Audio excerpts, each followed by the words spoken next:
What's up, guys? Today I wanted to discuss with you an interesting story that I found recently browsing the Russian 4chan. A guy created a thread where he claims that he killed his own mother with an axe in 2014. Before we start talking about today's story, I would like you to subscribe, like this video, and leave a comment after the video with your thoughts. This is my first video, so please be patient if something isn't perfect. Thank you very much. Let's get back to story. I wasn't familiar with this story at the time since I didn't visit this website at the time, but seems like a lot of people know him there since before the incident he was a member there and used to write other threads, but after this incident lots of people remembered him, since he is the only guy who did this in this community. I wasn't able to find the old thread from 2014 in any archives, and hopefully I fully saved this thread before it got deleted by moderators. At first users thought that the guy is just a liar, who is just getting attention from an old story. But after some details and proofs, the thread suddenly gained huge attention. Here is the thread. I am anonymous, who killed and dismembered his own mother because of schizophrenia. Many people here are already familiar with me because I often used to write threads here, and apparently the only one who did something like that on this website. You can consider me an attention whore, but in reality I just want to share with you the last 10 years of my life, and I have a lot to tell, because no one here except me has been in the strictest mental hospital in Russia, where Spasivtsev, the maniac who dismembered and ate more than 20 little girls, is currently being held. I'll say right away that I didn't see him, but I heard a lot about him from people who were in the same department with him. I was not in an ordinary mental hospital. We had TVs in each room. There were PlayStation 3 consoles, MP3 players, laptops, speakers, and much more. The doctor used to bring us new content frequently, but now he is at war. After this post, people started trolling him, that he is bullshitting and gaining attention. But suddenly, he wrote huge posts about how the whole story happened. Here is the official news from this incident. On January 29, 2014 in Yekaterinburg, a 23-year-old man murdered his sleeping mother with an axe in their apartment on Frunze Street. After the crime, he attempted to cover it up, but failed. The next morning, the woman, an employee of a financial institution, didn't show up for work. Concerned colleagues contacted her relatives, who discovered her body. The perpetrator was still at the scene when law enforcement arrived and was immediately detained. A psychological and psychiatric evaluation declared him insane, and the case was sent to court to determine compulsory medical measures. So this is the author's perspective.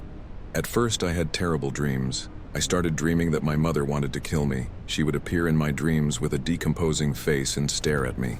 Then other ghosts started coming in my dreams, and they claimed that they were sent by my mother. I decided that if I killed my mother, I would get rid of the ghosts and survive.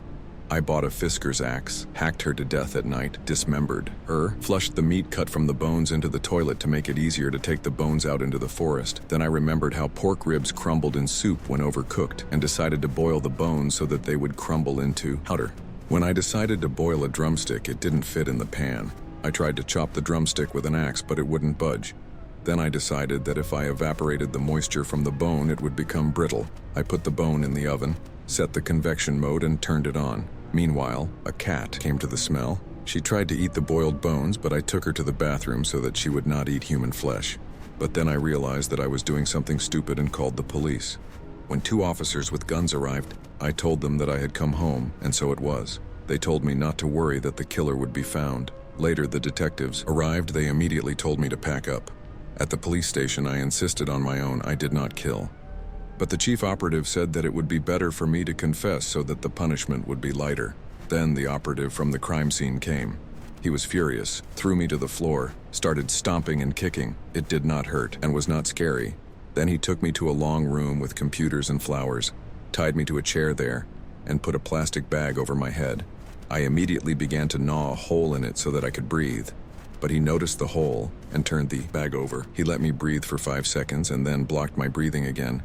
I lasted about 3 minutes, and after he said that he could torture me like this all night, I gave up. I told the chief operative everything as it was, and the enraged operative, hearing my version, got even angrier, grabbed me by the hair, but the chief operative told him to leave, and he left. The chief operative told me because he realized that I would not go to prison, but would end up in a mental hospital. At first I was quarantined in the pretrial detention center, but I was very impressed there, so I did not go to bed. We were brought late in the evening, and they, seeing that I was not sleeping, and also being familiar with my criminal case, decided to transfer me to the hospital building, where they got special cells for insane people. There, they tied me to the bed, and since it was the New Year holidays, the only one who could order me to be untied was on the weekend. I waited for her for 2 days, went to the toilet in a bucket.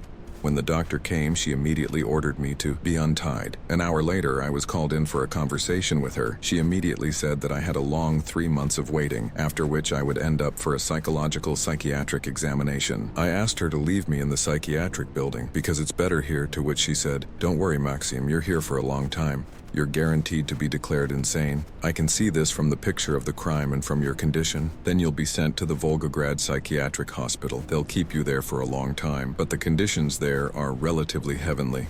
I realized that I got off very easily. Then she let me go back to the ward. Then I was transferred to the neighboring cell, where there was a Tatar named Farid. I didn't have toilet paper, so Farid tore out pages from the only book he had, the New Testament, to wipe himself. He gave me 8 sheets for each procedure. In the pretrial detention center, no one gives out free toilet paper. Only when my father sent me money, I was able to buy toilet paper in the center's grocery store. Before that, I got by with the New Testament, then toilet paper from the Common Fund. When I got into a good ward, there was a large bag of toilet paper hanging on the Common Fund, in which there were about 40 rolls. After that, money came to me, first from my father, then what was in my pocket at the time of arrest. When the psychiatrist found out that I had previously had epilepsy, she told me that she'd have to send me to Corrective Colony number 2 to do a checkup. I had already heard about this place, and seeing my dissatisfaction, she said that she would make a note in my personal file so that I would not be beaten there. While we were driving there, some people were telling stories about this place, and one drug dealer confidently said that even if they laid a finger on him there, his friends would tear the whole colony to pieces and then sue him and get compensation for each hit. It was also said that he would tear apart everyone who approached him one-on-one, and if a crowd broke him, it would be worse for them. Though we arrived, the drive was not long, because it takes 10 minutes to get from the pretrial detention center to the colony. They are located behind a fence from each other, in the center of Yekaterinburg.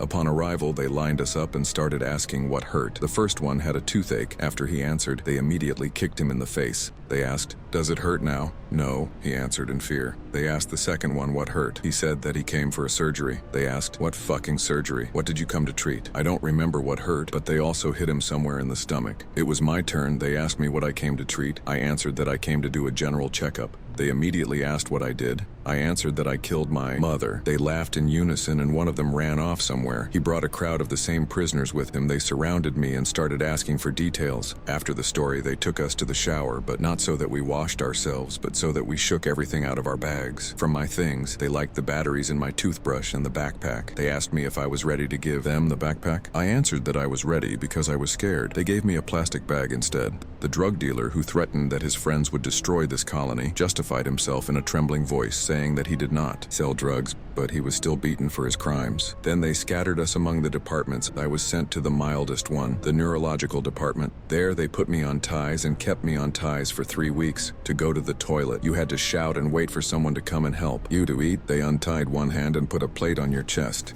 There at night, bedbugs ate me.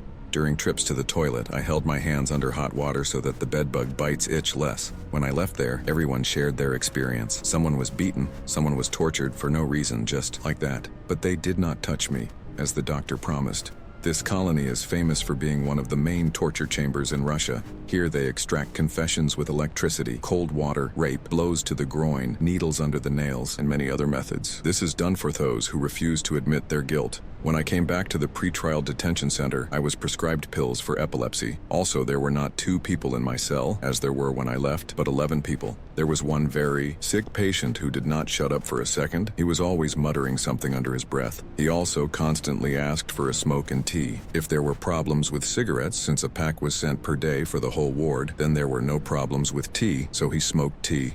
Because of the stench of burnt tea, all the tea was taken away, and he was deprived of cigarettes.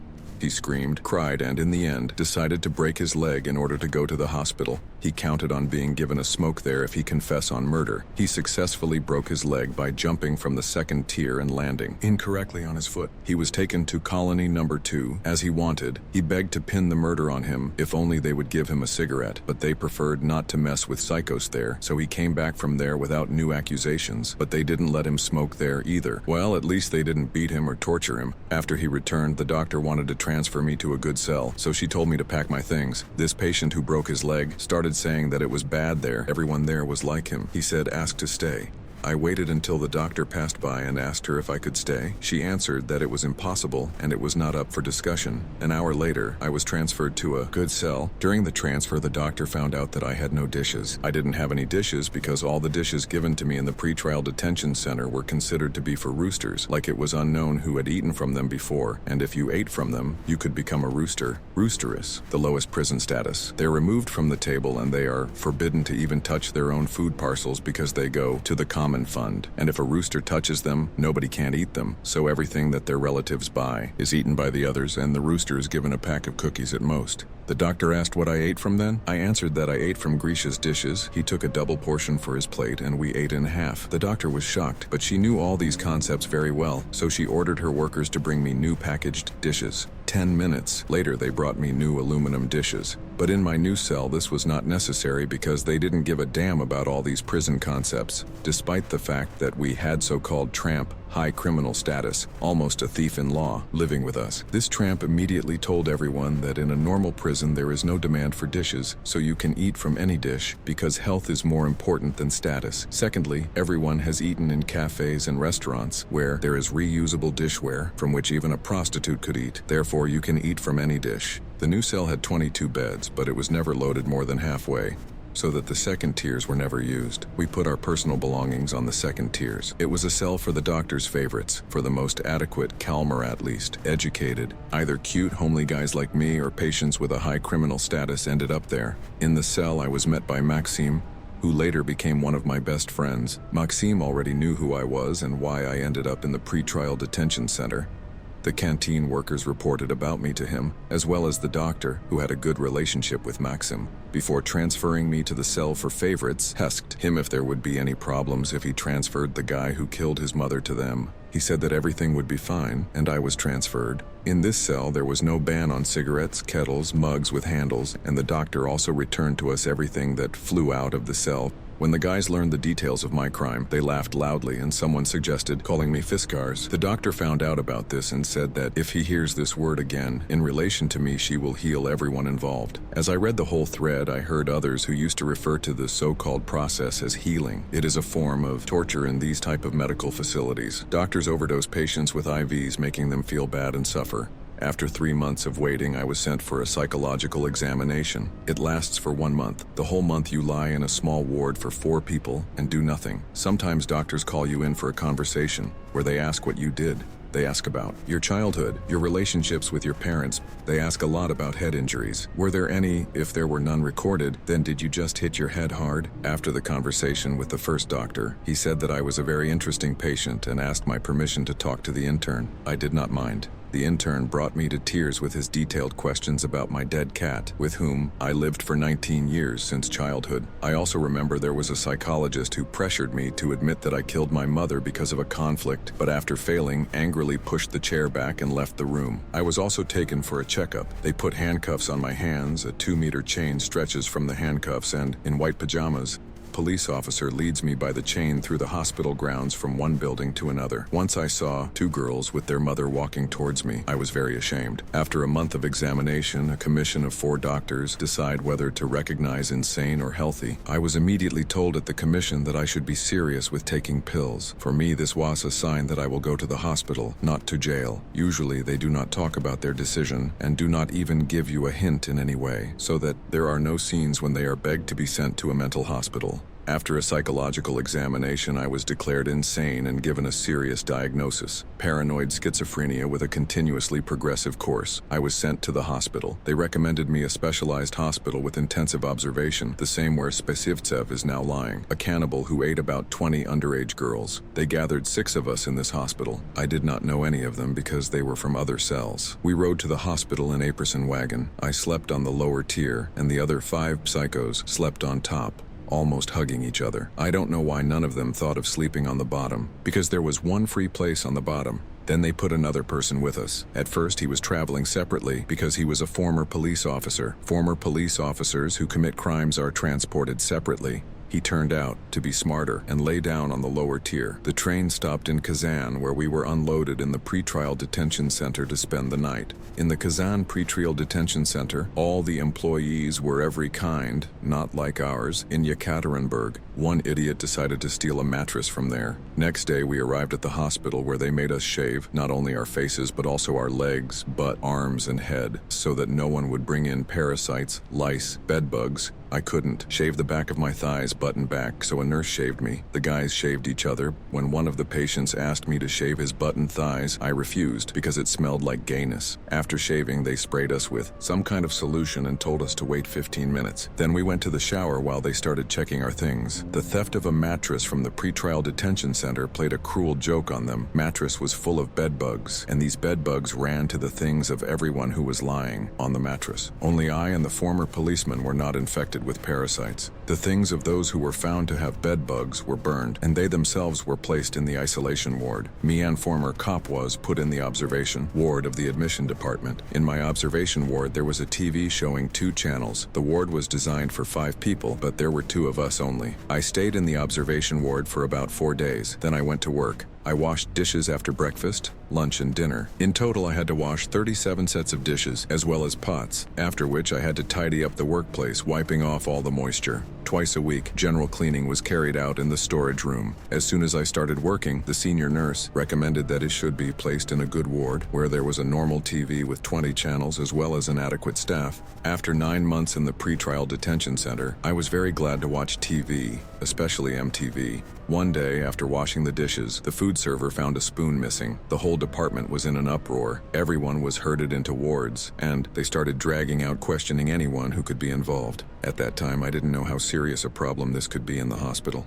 They dragged me out for questioning. They immediately started asking me if Alexei could have taken out the spoon, because he had access to the storage and he was washing pots at the time. I defended Alexei as best I could, saying that he hadn't touched the spoon, but the doctor stood on his ground. He was leading me to say that Alexei was involved in the spoon's disappearance. The interrogation was interrupted by a group of employees of the Federal Penitentiary Service. They came to search the spoon. The doctor, seeing the employees, let me go to the ward. They turned all the wards upside down looking for the spoon, then started looking in the utility rooms, and eventually found it outside the utility room window, on the ground. They named Alexei as the culprit and Ilya as an accomplice. Supposedly, he took a spoon from Alexei and threw it out the window. Both were locked in the isolation ward. Why so much fuss over some spoon, you ask? Because there were cases in hospitals when spoons were sharpened and veins were opened with them. Ilya, who threw the spoon out the window, was sent to the isolation ward together with a mute paralytic who had both legs and one arm failed. A couple of days later, workers heard mooing from this isolation ward, came to the sound, and saw Ilya without pants next to the paralytic. Ilya tried to rape paralytic's mouth. Ilya himself was a 16-year-old kid who ended up in the hospital because he and his friends killed a child, knocked him out with a rock, and raped the corpse. For today, that's it. Personally, I think it's quite messed up, the way a guy talks about his experience like it's something ordinary that happens to everybody. I know that the guy tried to keep his story as formal as possible, not showing emotions, but the whole thing seriously freaks me out. I know that I'm not in his place and don't know how schizophrenia affects people, but for me it seemed like this guy was sane mostly. He had certain hallucinations, but he was realizing what he decided and what he's trying to do. And another strange thing was that he didn't have any issue after that incident. Yeah, he was taking medications, but not a single mention that he had issues. And also at the moment where he saw 2 girls, we clearly see that he feels emotions. So he is not a psychopath, but when he was trying to get rid of the evidences, he didn't even feel bad. It seems very weird for me. I think the guy just needed some attention and also wanted to confess about his deed, but it is certainly not a genuine cry or whatever. Let me know what you think about this story. Do you think that the guy really changed or he feels bad for what he did? Please like, share, and subscribe. Write comments and suggestions what I should change in my videos.